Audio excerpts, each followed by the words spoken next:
everyone, Assalamualaikum warahmatullahi wabarakatuh. Kami dari kelompok 2, kenalin, aku Deva. Aku Rian. Aku Wiwit. Kami dari SDE Taman Siswa Banjarnegara. Sistem Manufaktur JIT. Apa itu sistem JIT? Just in time adalah sistem produksi yang dikembangkan oleh perusahaan Jepang yang dirancang untuk mendapatkan kualitas, menekan biaya, dan mencapai waktu penyerahan seefisien mungkin. Lalu, apa penyebab terjadinya JIT? Penyebabnya adalah overproduksi, waktu menunggu, transportasi, pemrosesan, tingkat persediaan barang, gerak, dan cacat produksi. Konsep dasar JIT adalah sistem produksi Toyota, yaitu suatu metode untuk menyesuaikan diri terhadap perubahan akibat adanya gangguan dan perubahan permintaan, dengan cara membuat semua proses dapat menghasilkan produk yang diperlukan pada waktu yang diperlukan dan dalam jumlah yang sesuai dengan kebutuhan. Konsep pokok yang harus dipenuhi dalam pelaksanaan just in time ada beberapa. Yang pertama, produksi just in time atau JIT adalah memproduksi apa yang dibutuhkan hanya pada saat dibutuhkan dan dalam jumlah yang diperlukan. Dua, autonomasi merupakan suatu unit pengendalian cacat secara otomatis yang tidak memungkinkan unit cacat mengalir ke proses berikutnya. Yang ketiga, tenaga kerja fleksibel. Maksudnya adalah mengubah-ubah jumlah pekerja sesuai dengan fluktuasi permintaan. Dan keempat, berpikir kreatif dan menampung saran-saran karyawan. Untuk mencapai 4 konsep tersebut, maka diterapkan sistem dan metode. Yang pertama, sistem Kanban untuk mempertahankan produksi just in time atau JIT. Yang kedua, metode pelancaran produksi untuk menyesuaikan diri dengan perubahan permintaan. Yang ketiga, penyingkatan waktu penyiapan untuk mengurangi waktu pesanan produksi.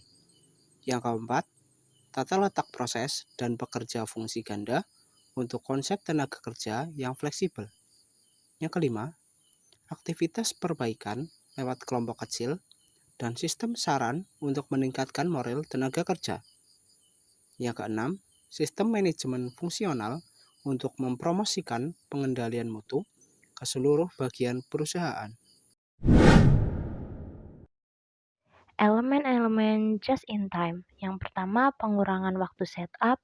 Yang kedua, aliran produksi lancar atau layout. Yang ketiga, produksi tanpa kerusakan mesin. Yang keempat, produksi tanpa cacat. Yang kelima, peranan operator. Yang keenam, hubungan yang harmonis dengan pemasok. 7. Penjadwalan produksi stabil dan terkendali. 8. Sistem Kanban. Penentuan cost. Apa itu cost? Istilah cost, serapan dari cost, berarti suatu jumlah rupiah yang diproses atau diukur dan dicatat, dipecah, digabungkan dengan cost yang lain, dialokasi, diringkas, dan sebagainya, yang akhirnya akan menjadi dasar penyusunan laporan keuangan oleh Suwarjono 2003.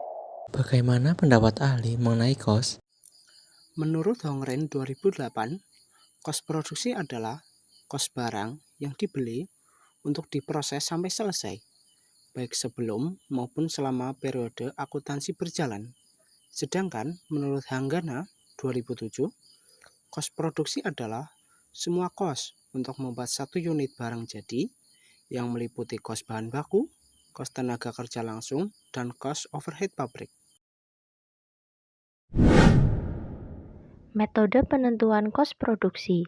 Yang pertama, full costing, merupakan metode penentuan kos produksi yang memperhitungkan semua unsur kos produksi ke dalam kos produksi yang terdiri dari kos bahan baku, kos tenaga kerja langsung, dan kos overhead pabrik, baik yang berperilaku variabel maupun tetap.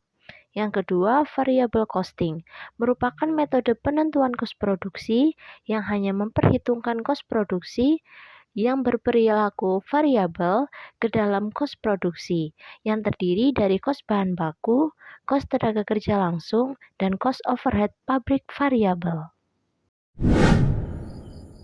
Metode pengumpulan kos produksi barang. Yang pertama, metode harga pokok pesanan adalah cara penentuan harga pokok pesanan di mana biaya-biaya produksi dikumpulkan untuk sejumlah produk tertentu atau suatu jasa yang dapat dipisahkan identitasnya dan yang perlu ditentukan harga pokoknya secara individual. Yang kedua, metode harga pokok proses adalah cara penentuan harga pokok produk yang membebankan biaya produksi selama periode tertentu kepada proses atau kegiatan produksi dan membagikannya sama rata kepada produk yang dihasilkan dalam periode tersebut. Penentuan tarif cost overhead pabrik ada itu yang pertama, satuan produk. Metode ini adalah metode yang paling sederhana dan yang langsung membebankan cost overhead pabrik kepada produk. Cost overhead pabrik untuk setiap produk dihitung dengan rumus sebagai berikut. Tarif COP per satuan sama dengan taksiran COP dibagi taksiran jumlah satuan produk yang dihasilkan. Yang kedua, cost bahan baku.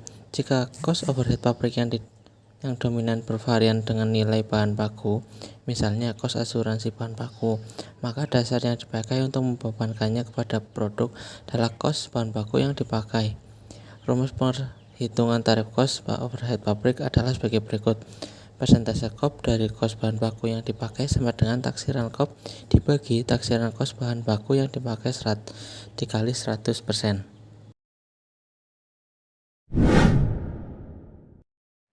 Yang ketiga, kos tenaga kerja langsung. Jika sebagian besar elemen kos overhead pabrik mempunyai hubungan yang erat dengan jumlah upah tenaga kerja langsung, misalnya pajak penghasilan atas upah karyawan yang menjadi tanggungan perusahaan, maka dasar yang dipakai untuk membebankan kos overhead pabrik adalah kos tenaga kerja langsung. Tarif kos overhead pabrik dihitung dengan rumus sebagai berikut. Presentase COP dari KTKL sama dengan taksiran COP dibagi taksiran KTKL dikali 100%. Yang keempat, jam tenaga kerja langsung. Jumlah upah dan jumlah jam kerja. Jam upah adalah hasil kali jumlah jam kerja dengan tarif upah. Berkaitan erat, maka di samping cost overhead pabrik dibebankan atas dasar upah tenaga kerja langsung, dapat pula dibebankan atas dasar jam tenaga kerja langsung. Jadi, apabila cost overhead pabrik mempunyai hubungan erat dengan waktu untuk membuat produksi, maka dasar yang dipakai untuk membebankan adalah jam tenaga kerja langsung. Rumus untuk menghitung tarif cost overhead pabrik adalah sebagai berikut.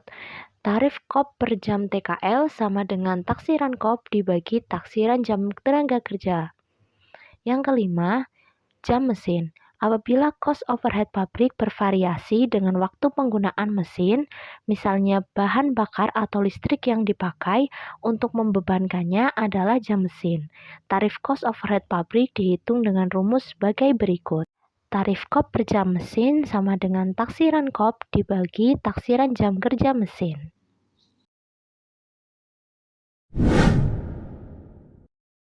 Sekian dari kami, terima kasih telah menonton. Wassalamualaikum warahmatullahi wabarakatuh.